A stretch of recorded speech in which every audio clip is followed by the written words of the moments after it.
Good afternoon, students. Today's lecture we discuss TTL inverter. Question is draw and explain the TTL inverter. Draw and explain TTL inverter. Or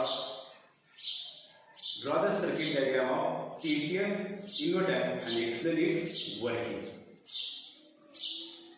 TTL inverter means transistor logic inverter. Inverter means not gate. This is the circuit diagram of TTL inverter. In TTL inverter, there is only one input and only one output. Input is applied to the transistor P1. Input is A and output is taken across diode. Input applied transistor is single emitter transistor. बघा आधीच्या lecture मध्ये काय बघितलं आपण TTL NAND gate आणि TTL NOR gate. TTL NAND gate मध्ये काय केलं मल्टिपल इमिटर ट्रान्झिस्टर यूज करतात बरोबर आहे आणि TTL NOR गेट मध्ये काय केलं दोन इनपुट अप्लाय केले म्हणजे त्यासाठी आपण T6 T5 आणि T6 ट्रान्झिस्टर यूज करायला लागलो. मात्र इथे काय केले तुमच्या NAND गेट मध्ये transistor T1 T2 T3 T4 use केला होता. तर चेंजेस काय केले नॉर गेट साठी और इन्व्हर्टर साठी फक्त तुमचं जे इनपुट अप्लाय करतोय ते मल्टिपल इमिटर त्यावेळी काय केले सिंगल इमिटर ट्रान्झिस्टर यूज केला आहे. पेन इनपुट इज अप्लाय टू 0. पेन input is apply to 0. Single input means input condition are 2. पेन input apply to 0. Input output input A, output Y. When input is applied to 0 applied, that time transistor T1 is on. This is the working of back to back diodes.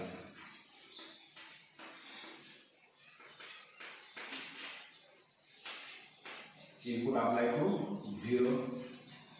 When A is 0, that time diode first diode means base to emitter junction diode goes to forward bias means transistor T1 is on. Transistor T1 on means collector voltage goes to the low. Collector of transistor T1 is connected to the base of transistor T2. When collector voltage is 0 means transistor T2 base is not drive means base voltage is low. That time transistor T2 is off. T2 off means emitter voltage is low. Emitter voltage is low or 0 means the transistor T4 is off. Why transistor T4 is off? The emitter of transistor T2 is connected to the base of transistor T4. Emitter of transistor T2 is connected to the base of transistor T4. Emitter voltage low means base is not drive. Base not drive means transistor T4 is off. But applied DC voltage means collector voltage goes to the high. Collector of transistor T2 is connected to the base of transistor T3. Collector of transistor T2 is connected to the base of transistor T3. Applied DC voltage is high means base of T3 is drive. Base of T3 is drive means transistor T3 is on. Transistor T3 on means applied DC voltage goes to the transistor T3 through diode and means diode goes to the forward bias. Diode forward bias means output voltage is high means 1. First condition काय सांगितले पेन input is apply to 0.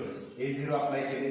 A0 apply केले म्हणजे काय होणार आहे transistor T1 ची working काय होणार आहे 0 means base to emitter junction काय होईल तुमचं फॉरवर्ड बायस मध्ये जाईल, म्हणजे हा ट्रान्झिस्टर काय होणार T1 ऑन होणार आहे. ट्रान्झिस्टर T1 ऑन होतो त्यावेळेस व्होल्टेज अप्लाय केलं असेल पुढे येणार तुमच्या बेस टू इमिटर मध्ये. व्होल्टेज जाणार आहे का नाही, म्हणजे लो व्होल्टेज अप्लाय होणार आहे. कलेक्टर व्होल्टेज काय असतं त्यावेळेस 0 और मिनिमम.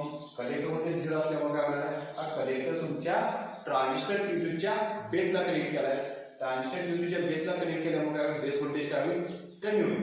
बेस व्होल्टेज कमी असेल किंवा लो असेल किंवा 0 असेल, बेस ड्राईव्ह न जाता ट्रान्झिस्टर T2 काय होणार तुमचा ऑफ असणार आहे. ट्रान्झिस्टर T2 ऑफ आहे, मग T2 ऑफ असल्यामुळे व्होल्टेज फ्लो होणार आहे का नाही. आता तो त्यावेळेस काय होणार, इमिटर काय केलाय, इमिटर कशाला कनेक्ट केला तुमच्या ट्रान्झिस्टर T4 च्या बेसला. T2 ऑफ आहे म्हणजे इमिटर व्होल्टेज काय असणार आहे 0 व्होल्टेज काय होणार तुमच्या T4 च्या बेसला अप्लाय होणार आहे. म्हणजे बेसला T4 चे जर अप्लाय झालं ट्रान्झिस्टर T4 च्या तर काय होईल T4 च्या ऑफ असणार, कारण बेस ड्राईव्ह होत नाही, बेस व्होल्टेज लो आहे 0 आहे.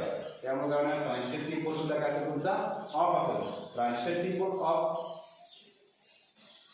मग अप्लाय केलेले डीसी व्होल्टेज काय होणार T2 च्या कलेक्टरला भेटणार आहे. T2 च्या कलेक्टरला भेटतो, T2 चा कलेक्टर काय होईल तुमचा हाय व्होल्टेज. आता ट्रान्झिस्टर T2 चा कलेक्टर कशाला कनेक्ट केला आपल्या ट्रान्झिस्टर T3 च्या बेसला. ट्रान्झिस्टर T3 च्या बेसला कनेक्ट केल्यामुळे काय होईल, हे आलेले जे डीसी व्होल्टेज आहे ते काय होणार तुमच्या बेसला जाणार आहे. हाय व्होल्टेज आपल्याला हाय व्होल्टेज दिले, हाय व्होल्टेज, त्यामुळे काय होईल T3 चा बेस ड्राईव्ह होणार आहे. T3 चा बेस ड्राईव्ह झाला, T3 चा बेस ड्राईव्ह झाला म्हणजे काय झाला ट्रान्झिस्टर T3 काय झाला तुमचा ऑन झाला. ट्रान्झिस्टर T3 ऑन झाला म्हणजे अप्लाय केलेले DC voltage collector through transistor T3 कुठे येणार आहे तुमच्या डायोडच्या एनोडला. डायोडच्या एनोडला मॅक्झिमम व्होल्टेज पॉझिटिव्ह का पॉझिटिव्ह कनेक्ट झाला म्हणजे डायोड काय होणार तुमचा फॉरवर्ड बायस मध्ये जाणार आहे. हा फॉरवर्ड बायस मध्ये गेला म्हणजे आपल्याला आउटपुट काय भेटणार आहे हाय व्होल्टेज भेटणार. हाय व्होल्टेज मीन्स 1, म्हणजे ज्यावेळेस इनपुट 0 अप्लाय केलं त्यावेळेस आउटपुट काय आलं तुमचं 1 आहे. Second condition fail input A is applied to 1. A1 means base to emitter junction is goes to the reverse bias. Base to emitter junction goes to the reverse bias means transistor T1 is off. Phase input applied to 1, that time base to emitter junction is goes to the reverse bias. Positive, negative means this diode goes to the reverse bias. Means transistor T1 is off. But applied DC voltage is goes to the base to collector junction. Means this diode goes to the forward bias. That's why collector voltage is high. Collector voltage is high. Collector of transistor T1 is connected to the base of T2. Applied voltage is high means base drive. Base drive means transistor T2 is on. Transistor T2 on means applied DC voltage goes to the transistor T2's collector through emitter. Emitter is connected to the base of transistor T4 and ground. High voltage goes to the transistor T4 base means base drive. Base drive means transistor T4 is on. Transistor T4 on. All applied DC voltage is goes to the collector through ground and base of transistor T4. That time base voltage of transistor T3 is low or 0 means base is not drive. Base not drive means transistor T3 is off. Applied DC voltage is not goes to the emitter.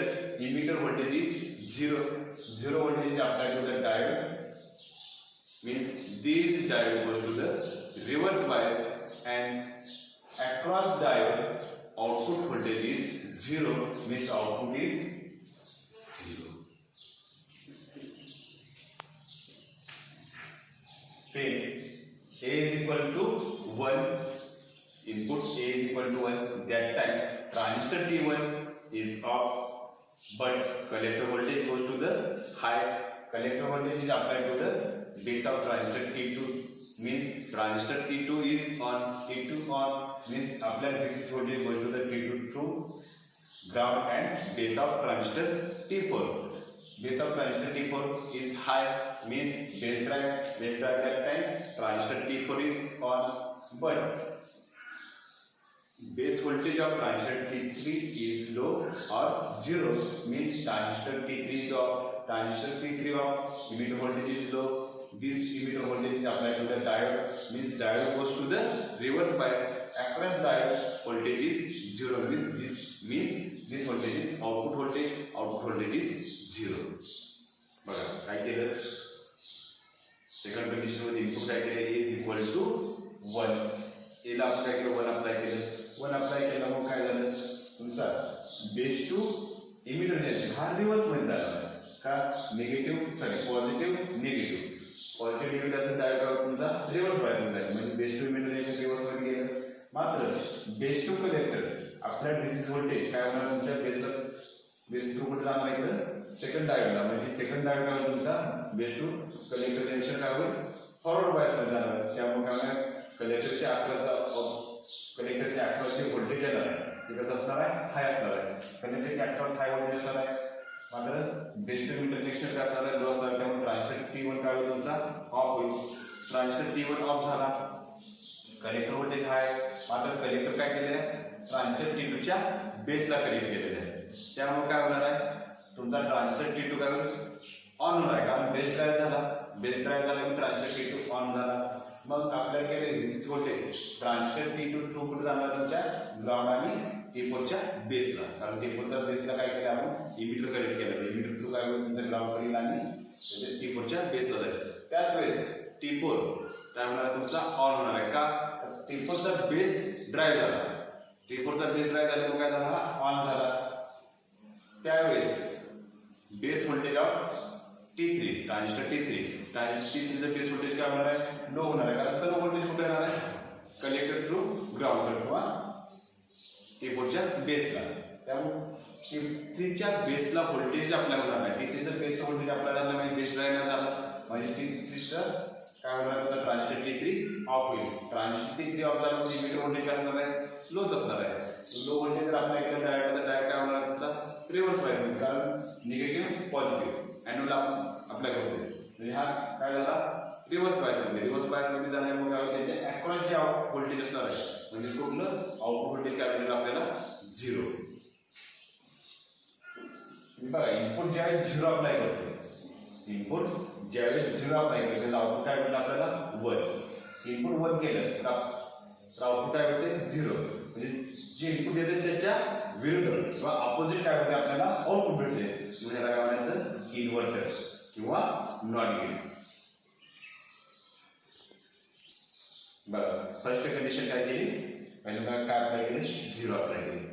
Input काय केले, 0 apply केलं तर काय होईल, जर 0 येईल 0 जर apply केलं तर बेस टू इमिटर रिएक्शन काय होणार, तुमचा फॉरवर्ड मध्ये जाणार आहे. फॉरवर्ड मध्ये गेलं म्हणजे ट्रान्झिस्टर T1 काय होईल, ऑन. ट्रान्झिस्टर T1 ऑन झाला की base to collector voltage low होणार आहे. कलेक्टर व्होल्टेज काय होणार, तुमचं लो झालं. कारण सर्व व्होल्टेज कुठे ऑन झाल्यामुळे ग्राउंड कडे. हा लो झाल्यामुळे काय होणार आहे, बेस ड्राईव्ह होणार आहे T2 चा नाही होणार. T2 चा बेस ड्राईव्ह करता काय होईल, ऑफ होईल. हा ऑफ असेल म्हणजे त्याच्या इमिटरच्या अकराचे व्होल्टेज असणार ते काय असणार आहे, 0 असणार आहे. हे ग्राउंड व्होल्टेजच जाणार नाही किंवा ग्राउंडला व्होल्टेज जाणार. तसंच हा इमिटर काय केला, त्याच्या T4 च्या बेसला कनेक्ट केला. म्हणजे ट्रान्झिस्टर T4 सुद्धा काय होणार आहे, बेस ड्राईव्ह नाही होत. कारण लो व्होल्टेज दिल्यामुळे काय होईल, तो सुद्धा ऑफ होईल. हा ऑफ झाला. जे कलेक्टर व्होल्टेज काय असणार आहे, कलेक्टर व्होल्टेजला काय अप्लाय केलं, VCC. कलेक्टर व्होल्टेज मात्र काय होईल, यावेळेस हाय होईल. हाय व्होल्टेज हा ऑफ असल्यामुळे पुढे येणारच नाही. म्हणजे काय होणार आहे, थ्रू कुठे कलेक्टर थ्रू ट्रान्झिस्टर T3 च्या बेसला. ट्रान्झिस्टर T3 च्या बेसला गेल्यामुळे काय होणार आहे, ट्रान्झिस्टर T3 तुमचा ऑन होईल. ट्रान्झिस्टर T3 ऑन झाला म्हणजे इमिटरच्या अक्रॉस व्होल्टेज काय करणार आपल्याला, हाय व्होल्टेज काय होणार, डायोडला अप्लाय करणार आहे. डायोडला हाय व्होल्टेज अप्लाय केल्याने डायोड तुमचा काय होईल, फॉरवर्ड बायस मध्ये जाईल. फॉरवर्ड बायस मध्ये गेल्यामुळे काय होणार आपल्याला आउटपुटला काय भेटणार आहे हाय व्होल्टेज भेटणार म्हणजे आउटपुट काय भेटेल त्यावेळेस 1 काय भेटणार आउटपुट 1 म्हणजे इनपुट ज्यावेळेस 0 भेटेल त्यावेळेस आउटपुट काय भेटते आपल्याला 1 आणि सेकंड कंडिशन मध्ये काय होईल आपण जर इनपुट 1 दिलं इनपुट काय दिलं 1 दिलं इज इक्वल टू 1 हा 1 दिल्यामुळे काय होते तुमचा बेस टू इमिडिएट जंक्शन काय होते रिव्हर्स मध्ये जाते बेस टू इमिडिएट रिव्हर्स मध्ये गेले काय होणार ट्रान्झिस्टर काय होते तुमचा हा T1 ऑफ होते हा ऑफ झाला मात्र आपल्या डिसी व्होल्टेज काय जाणार आहे बेस टू कलेक्टर जाणार म्हणजे हा फॉरवर्ड बायस मध्ये काय कलेक्टर व्होल्टेज हाय होईल कलेक्टर व्होल्टेज जर हाय झालं तर काय होणार आहे कलेक्टर कसं कनेक्ट करायचं ट्रान्झिस्टर T2 च्या बेस ला केला म्हणजे ट्रान्झिस्टर T2 काय होणार त्यावेळेस ऑन होणार आहे हा ऑन झाला म्हणजे आपल्याला केले डिसी व्होल्टेज सगळं कुठे येणार आहे तुमच्या T2 through emitter through ground आणि हा इमिटर कशाला कनेक्ट केला तुमच्या T4 च्या बेसला T4 च्या बेसला केल्यामुळे काय हाय व्होल्टेज भेटतं T4 सुद्धा काय होणार तुमचा ऑन होणार ट्रान्झिस्टर T4 ऑन झाला मात्र सर्व व्होल्टेज कुठे येणार तुमच्या T2 थ्रू ग्राउंड येणार त्यामुळे बेसला भेटणार आहे T3 च्या नाही त्यावेळेस ट्रान्झिस्टर T3 काय होणार तुमचा ऑफ होणार आहे हा ऑफ झाला की व्होल्टेज पुढे येणार नाही व्होल्टेज पुढे नाही आले तर काय होईल तुमचं डायोड काय होणार आहे रिव्हर्स बायस मध्ये जाणार डायोड रिव्हर्स बायस मध्ये गेला म्हणजे त्याच्या अक्रॉस वेक्टर आउटपुट व्होल्टेज काय होणार आपल्याला 0 भेटणार आहे म्हणजे आउटपुटची कंडिशन असेल 0 इनपुट जर 0 दिलं तर आउटपुट 1 भेटते इनपुट जर 1 दिलं तर आउटपुट 0 भेटते म्हणजे हा कसा सारखा वर्क करतो तुमच्या इन्व्हर्टर सारखा जे इनपुट देते त्याच्या इन्व्हर्टर काय भेटते आपल्याला आउटपुट म्हणून याला काय म्हणायचं TTL इन्व्हर्टर ओके ठीक आहे